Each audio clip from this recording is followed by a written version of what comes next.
Welcome back to the deep dive. Today, we are really getting into the weeds on something fundamental. We're tackling the core processes that determine, well, cell survival when things go badly wrong physiologically. Yeah, we're looking at what happens when the body's critical supply lines, essentially blood flow carrying oxygen and nutrients, get cut off. Exactly. And our source material really highlights why this matters. It calls ischemia, which we'll define in a sec, the most common cause of cell injury in clinical medicine. Yeah. That's huge. It really is. I mean, this isn't just some obscure biological process. If you understand ischemia, you understand the guts of what's happening in a heart attack, myocardial infarction or a stroke, it's absolutely central. So our mission today is to unpack that. We want to give you a clear picture of how cells react when blood flow stops, how they cope, how they fail, and crucially, this really counterintuitive problem called reperfusion injury, where trying to fix things can actually make them worse. It's a fascinating paradox, definitely. But before we dive into the deep end, we absolutely have to nail down the terminology. There's a key distinction here that makes a world of difference to the cell. Right. We need to be crystal clear on hypoxia versus ischemia. People often use them interchangeably, maybe even sometimes in, clinical settings informally. But for the cell, the difference is, well, it's life and death, really. Okay, so hypoxia. Think of it simply as low oxygen. Like if you go up to high altitude or you're in a poorly ventilated space, maybe, your tissues aren't getting enough oxygen. But the key thing here, and this is critical, is that even though oxygen is low, blood is still flowing, right? Exactly. Blood flow is maintained. And because blood is still flowing, the cell can kind of switch to its backup generator. It can run on anaerobic glycolysis. Anaerobic meaning without oxygen. It's not efficient, but it keeps the lights on, sort of. Sort of, yeah. It generates a bit of ATP, the cell's energy currency. And crucially, because blood is still flowing, it's delivering the fuel needed for that backup generator, like glucose. And, importantly, it's washing away the waste products. Okay, hold that thought. Hypoxia eludes low oxygen, but flow continues, so backup energy works for a while and waste is removed. Now, ischemia. Ischemia is the double whammy. It's hypoxia, low oxygen, plus reduced or completely stopped blood flow. Think of a blocked artery in a heart attack or stroke. Ah, okay, so the oxygen is low and the delivery truck is stopped and the garbage truck isn't coming either. Precisely. And that's why ischemia leads to more rapid and severe cell and tissue injury, as the source puts it, because now that backup plan, anaerobic glycolysis, it fails almost immediately too. Why does it fail so fast? Lack of fuel. Two reasons, hitting simultaneously. First, yes, no blood flow means no delivery of new glucose or other substrates. The fuel tank for the backup generator runs dry very, very quickly. Okay, makes sense. And the second reason? Waste removal stops. Specifically, lactic acid, the main byproduct of anaerobic glycolysis, builds up inside the cell because it can't be washed away by the blood. And lactic acid buildup is bad news. Very bad news. It drastically lowers the intracellular pH, making the inside of the cell acidic. This acidity directly poisons key enzymes needed for glycolysis itself, especially one called phosphofructokinase, or PFK. PFK, that rings a bell. It's like a master switch for glycolysis. It's the main rate-limiting step, yeah. When PFK gets shut down by the acid, even the backup generator sputters and dies. So in ischemia, both the main power plant, oxygen-based, and the backup generator, anaerobic, fail very rapidly. Which explains why, say, the brain can maybe tolerate minutes of pure hypoxia if flow is okay, but severe ischemia causes irreversible damage much, much faster. Exactly. It's a total energy catastrophe. Right. And fundamentally, everything we're going to discuss now, all the downstream consequences of ischemia, they all track back to this primary event, the failure of energy production and the rapid catastrophic depletion of ATP. ATP, adenosine triphosphate, the energy dollar of the cell. When the bank runs out of cash, everything grinds to a halt. That's the core problem. So let's follow that collapse step by step. We'll start with what happens immediately, the reversible damage, the initial chaos. Okay, so ATP levels are plummeting. The cell's main energy source is gone. What's the very first domino to fall? We enter phase 1, reversible injury. And the first major casualty is a critical piece of machinery embedded in the cell membrane. The sodium-potassium pump, the Na plus K plus pump. Right. This pump is constantly working, using a ton of ATP to push sodium out of the cell and pull potassium in. It maintains the electrical gradient and, crucially, cell volume. It's a massive energy hog. Yeah. And it's absolutely essential. When ATP levels drop below a certain threshold, maybe just 5 or 10% of normal, this pump just stalls. It stops working almost instantly. And the consequences are immediate. Immediate and predictable. Sodium is normally kept at very high concentrations outside the cell. When the pump stops actively pushing it out, sodium just floods in, following its concentration gradient. Just rushes down the hill, basically. Exactly. And water always follows sodium. Osmosis. So water rushes into the cell right behind the sodium. At the same time, potassium, which is normally kept high inside the cell, starts leaking out. So the cell loses its carefully maintained balance. It gains sodium and water, loses potassium. What does that look like? Morphologically, you get cellular swelling. The cell literally puffs up. You also see changes on the surface, those little finger-like projections, microvilli, they get blunted or lost. You might see little bulges or blebs forming on the surface. It's called hydropic change, and it's a classic sign of reversible injury. The organelles inside, like the mitochondria and ER, start swelling too. Okay, so swelling is the first big visual sign. But meanwhile, metabolically, the cell is desperately trying that backup plan, anaerobic glycolysis, right? It's trying, yes. But as we said, in ischemia, that's already doomed. It's producing lactic acid, causing that internal pH to drop, becoming acidic. And that acid environment, plus the physical swelling, starts causing other problems. It does. The internal machinery gets disrupted. We see ribosomes, the little protein factories, detaching from the surface of the endoplasmic reticulum, or ER, which itself is swelling. Ribosomes make proteins. ER helps fold them if they detach. Protein synthesis plummets. The cell loses its ability to make new proteins, whether for repair or normal function. The swelling ER also messes up protein folding, causing what's called protein folding stress. This adds another layer of dysfunction. And inside the nucleus. Chromatin, the DNA material, starts to clump together, likely due to the lower pH and ionic shifts. Okay, so we've got swelling, acidosis, ribosome detachment, no protein synthesis, clumped chromatin. Oh, sounds pretty bad. But you call this phase 1 reversible injury. That's the crucial point here. Yeah. Yes, it's bad. The cell is clearly sick. But if at this stage you restore blood flow and oxygen relatively quickly, the cell can recover. How? The ATP production kicks back in. The Na plus K plus pumps restart, bailing out the excess sodium and water. The pH normalizes. Ribosomes reattach. The cell can repair the damage and survive. It's stressed, but not fatally wounded yet. Yet. But if the ischemia continues, if that artery stays blocked, Then we cross a threshold. We move beyond the point of no return. We enter phase 2, irreversible injury and cell death. And the key player driving this irreversible damage is a massive, uncontrolled influx of calcium. calcium. Okay, normally calcium levels inside the cell cytosol are kept incredibly low, right? Much, much lower than outside. Orders of magnitude lower, yes. Yeah. The cell spends a lot of ATP on pumps, specifically designed to keep cytosolic calcium concentration minimal.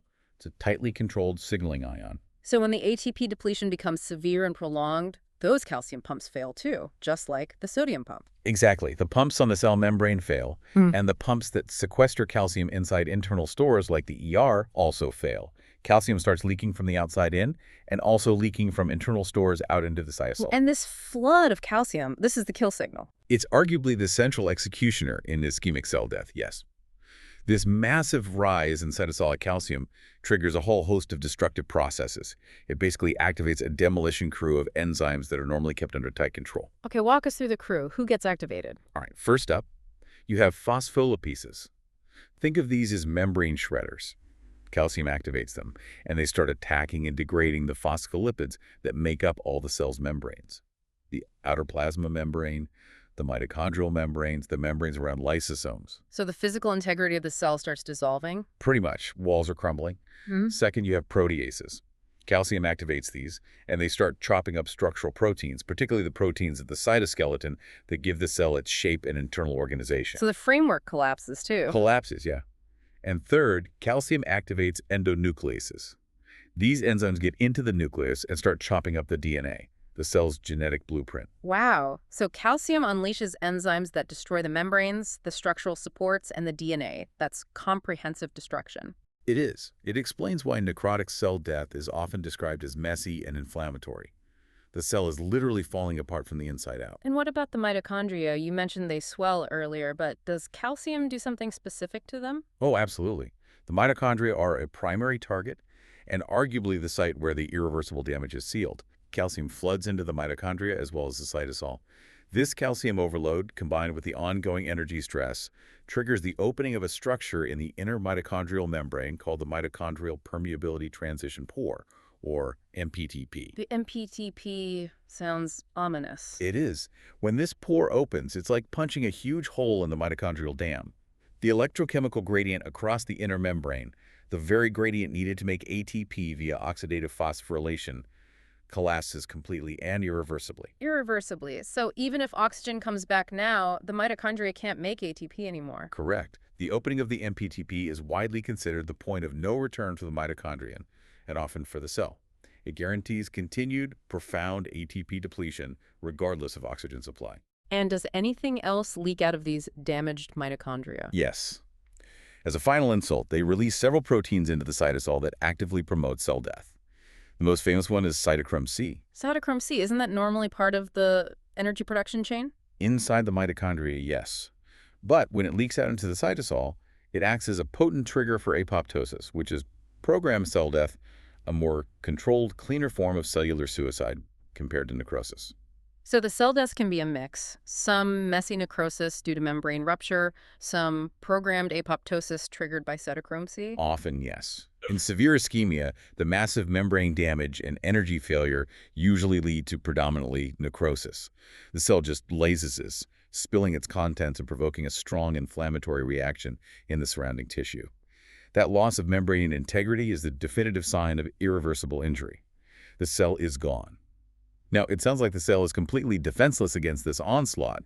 But that's not entirely true. Evolution has equipped cells with some innate protective responses to try and cope with hypoxic stress, at least for a short while. Like a built-in emergency kit. Sort of, yeah. One of the best understood systems involves a protein called hypoxia-inducible factor 1, or HIF1. You can think of HIF1 as the cell's internal crisis manager. Okay, HIF1, how does it work? When does it get activated? It's actually constantly being made, but in normal oxygen conditions, it gets immediately tagged for destruction. When oxygen levels drop, hypoxia, the degradation process stops. HIF1 protein becomes stabilized, builds up, and moves into the nucleus. And in the nucleus, it acts like a switch. Exactly. It's a transcription factor. It binds to DNA and switches on a whole suite of genes specifically designed to help the cell survive the low oxygen environment and hopefully recover. What kinds of genes does it turn on? What's in this survival program? It's a multi-pronged approach. Yeah. First, HIF1 strongly promotes angiogenesis, the growth of new blood vessels. It does this by activating the gene for things like VEGF, vascular endothelial growth factor. So it's trying to build a detour around the blockage, basically. A long-term fix. That's the idea, yes. Improve collateral circulation. Mm-hmm. Second, HIF1 tries to boost energy efficiency under duress. It increases the number of glucose transporters, like GLUT1, on the cell surface to grab as much available glucose as possible. Maximizing fuel intake for that backup anaerobic pathway. Right. And it also boosts the production of the glycolytic enzymes themselves, trying to run that anaerobic pathway as hard as possible, even though we know it's limited in ischemia. This sounds incredibly useful. Our source material mentioned promising investigational compounds that promote HIF1 signaling are being developed. Is the idea to sort of artificially trigger this survival pathway? That's exactly the therapeutic angle. Yeah. If you could safely boost HIF1 activity during an ischemic event, you might precondition the cells to tolerate the oxygen debt better, improve their chances of survival, and maybe even make them more resilient to the reperfusion injury we'll talk about next. It's a very active area of research. Fascinating. So that's a potential future strategy. What about strategies we use now that leverage this understanding of metabolic stress? Well, perhaps the most established and effective clinical intervention, especially for ischemic brain or spinal cord injury, or after cardiac arrest, is therapeutic hypothermia. Lowering the body temperature, right, down to maybe 33 degrees Celsius or 92 Fahrenheit? How does getting cold help? It's surprisingly effective, and it works on multiple levels, all related to slowing down the injury cascade we've just described. The core principle is reducing metabolic demand. So cooling the cells makes them need less energy. Precisely. Lower temperature slows down all enzymatic reactions, including the ATP-hungry pumps like the Na plus K plus pump. The cell's baseline energy needs decrease, so the remaining ATP stores last longer, and the rate of ATP depletion slows down. It buys precious time. It's like putting the cells into a temporary hibernation state. That's a good analogy. But it does more than just conserve energy. Hypothermia also directly suppresses some of the damaging consequences. It reduces cell swelling, which alleviates some of the physical stress. It's known to decrease the formation of harmful free radicals, particularly during reperfusion. And importantly, it dampens the inflammatory response. How does it dampen inflammation? It seems to reduce the expression of those adhesion molecules on blood vessel walls that grab inflammatory cells, and it may also decrease the release of inflammatory signals, or cytokines, so fewer damaging immune cells get recruited to the site. So therapeutic hypothermia tackles the energy crisis, the swelling, the free radicals, and the inflammation. It's a really broad-spectrum protective strategy based entirely on understanding the underlying pathophysiology of ischemia. Exactly. It's a powerful example of how understanding the basic science directly translates into a life-saving clinical therapy. Okay, we've walked through the initial injury, the point of no return, and even some protective mechanisms. Now we hit the really strange part, the paradox you mentioned earlier. The goal is always to restore blood flow, right? Get oxygen and nutrients back to the starving tissue, process called reperfusion. Absolutely. Reperfusion is essential for salvaging tissue that's still reversibly injured. You have to open the blocked artery. And here's the twist. The very act of restoring blood flow can itself cause more injury and kill cells that might have otherwise survived. That's the cool paradox of ischemia reperfusion injury. The return of oxygen and blood components, while necessary, triggers a whole new wave of damage in those already stressed and vulnerable cells. How significant is this? Is it a minor effect? Oh no, it can be incredibly significant. In things like heart attacks and strokes, reperfusion injury is thought to contribute substantially, sometimes up to 50% of the final total tissue damage. You might successfully open the artery, but the patient still suffers significant organ damage because of this secondary hit during reperfusion. Wow. Okay, so we need to understand what's causing this paradoxical damage. The source mentions multiple mechanisms. Yes, it's generally thought to involve at least 4 major overlapping mechanisms that kick in almost immediately when flow returns. Let's break them down. Mechanism number 1. Oxidative stress. This is a big one. When oxygen suddenly floods back into cells that have been starved and whose metabolic machinery is already damaged, that oxygen isn't handled properly. Instead of being neatly used to make ATP. It undergoes incomplete reduction, leading to a massive sudden burst of reactive oxygen species, ROS. Things like superoxide radicals, hydrogen peroxide, hydroxyl radicals. We often call these free radicals. Where did they come from so quickly? Multiple sources. Yeah. Damaged mitochondria handle the returning oxygen poorly. Certain enzymes within the cells, particularly one we need to discuss called xanthine oxidase, become major ROS generators upon reoxygenation. And infiltrating immune cells, which we'll get to, also produce ROS. Okay, xanthine oxidase. What's the story there? It's a critical piece. During the ischemic period, ATP breaks down into various components, including a molecule called hypoxanthine. Also during ischemia, a normal cellular enzyme, xanthine dehydrogenase, gets chemically converted into a different form, xanthine oxidase. So ischemia primes the pump, creating both the fuel, hypoxanthine, and the dangerous enzyme, xanthine oxidase. Exactly. It sets up a time bomb. When oxygen returns during reperfusion, xanthine oxidase uses that oxygen to react with the accumulated hypoxanthine, and boom, a massive burst of superoxide radicals is generated. And the cell's normal defenses against free radicals. They're already depleted or damaged by the initial ischemic insult. Antioxidant systems like superoxide dismutase, catalase, glutathione peroxidase are overwhelmed.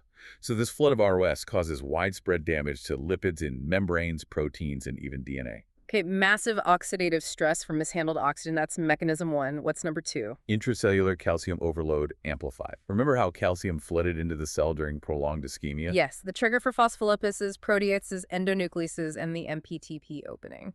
Well, reperfusion makes that calcium problem even worse. The ROS generated by mechanism 1 cause further damage to the cell membrane and, importantly, to the internal calcium stores in the sarcoplasmic endoplasmic reticulum. So more calcium leaks in from outside and more leaks out from internal stores. Precisely. It exacerbates the already critical calcium overload. And this renewed calcium surge does exactly what we discussed before. It further promotes the opening of that mitochondrial permeability transition pore, MPTP. So even with oxygen back, the mitochondria are still getting hammered by calcium, keeping the MPTP open and preventing ATP recovery. It's a vicious cycle. A devastating vicious cycle. Calcium overload and oxidative stress feed each other during reperfusion, ensuring continued mitochondrial dysfunction and cell death, even in cells that might have been salvageable. Okay, oxidative stress, calcium overload. What's mechanism number 3? Inflammation, specifically the recruitment of neutrophils. Neutrophils are a type of white blood cell, right? Part of the immune system. They are the frontline infantry of the innate immune system. Here's how it plays out.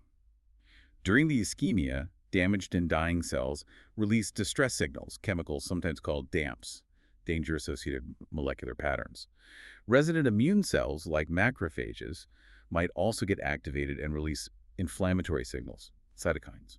So the tissue is already sending out help signals during the blockage? Yes, but the cavalry can't arrive until the road is open. Reperfusion is what allows the circulating neutrophils to actually get to the site of injury. How do they know where to go? The endothelial cells lining the blood vessels in the injured area respond to the ischemic stress and the early inflammatory signals by expressing adhesion molecules on their surface, things like selectins and integrin ligands. Like putting out sticky flags saying, injury here. Essentially, yes. As blood flow returns, these adhesion molecules grab passing neutrophils, causing them to slow down, stick to the vessel wall, and then crawl out, extravasate into the injured tissue. And once neutrophils are in the tissue, they're supposed to help clean up, But they often cause significant collateral damage. They release their own potent brew of ROS and destructive proteolytic enzymes.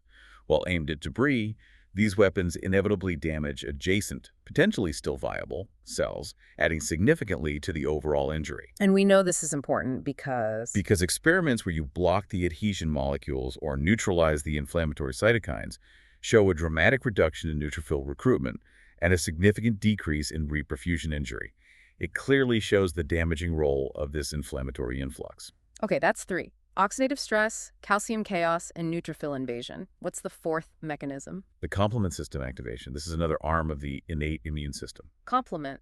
Isn't that usually involved in fighting bacteria? It pokes holes in them. It does. It's a cascade of proteins in the blood that, when activated, can directly kill cells by forming a membrane attack complex and also strongly promotes inflammation. Why would it get activated against our own tissues after ischemia?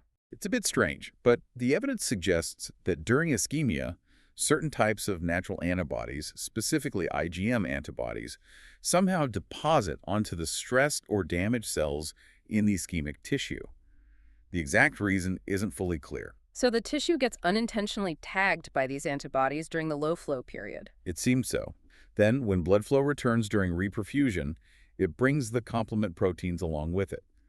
These proteins bind to the IgM antibodies that are already stuck on the cells. And that binding triggers the whole complement cascade? Correct. Binding activates the cascade, leading to the formation of the membrane attack complex, directly damaging cells, and also generating potent inflammatory molecules that further fuel the neutrophil recruitment and overall tissue damage. So reperfusion injury is this perfect storm. Free radicals from oxygen mismanagement, amplified calcium damage keeping mitochondria offline, an invasion of destructive neutrophils, and activation of the complement system adding fuel to the fire. All triggered by trying to save the tissue. It's a formidable challenge, absolutely.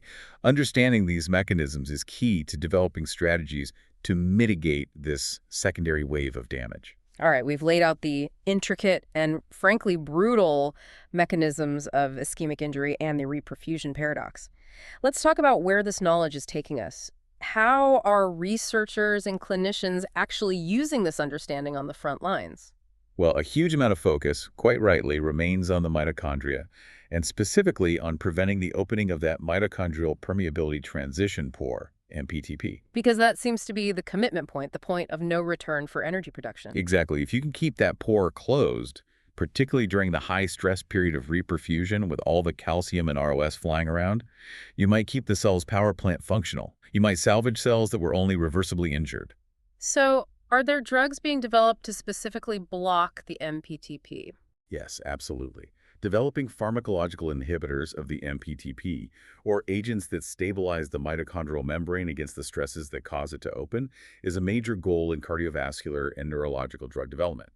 Finding something safe and effective for clinical use is still a challenge, but it's a very active area. Okay, targeting the mitochondria directly.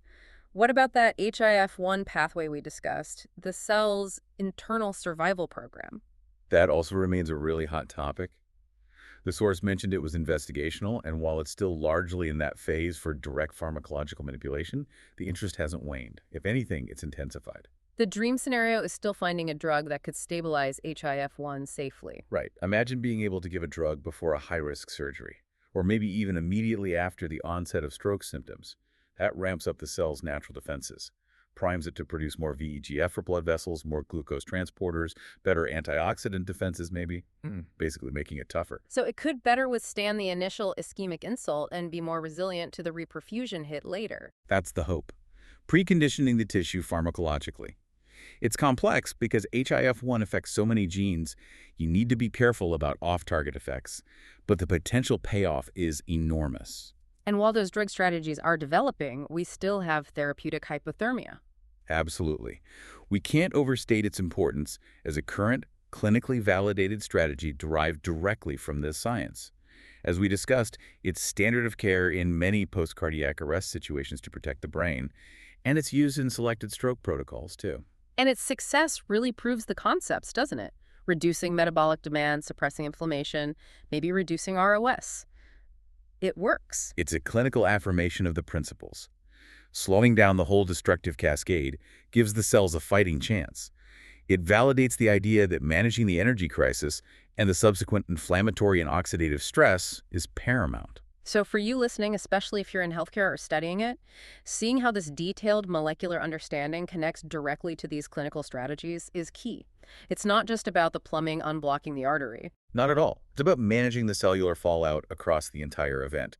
When a cardiologist opens up a coronary artery with a stent, they know they've won a battle, but the war against reperfusion injury is just beginning. So the next steps involve medications to manage inflammation, maybe antioxidants, careful blood pressure control, possibly cooling, all aimed at mitigating those four mechanisms of reperfusion injury we talked about. Precisely. The timing of intervention, the choice of drugs, the use of hypothermia, it all stems from understanding this dynamic process of injury unfolding over time, both during the blockage and after it's relieved.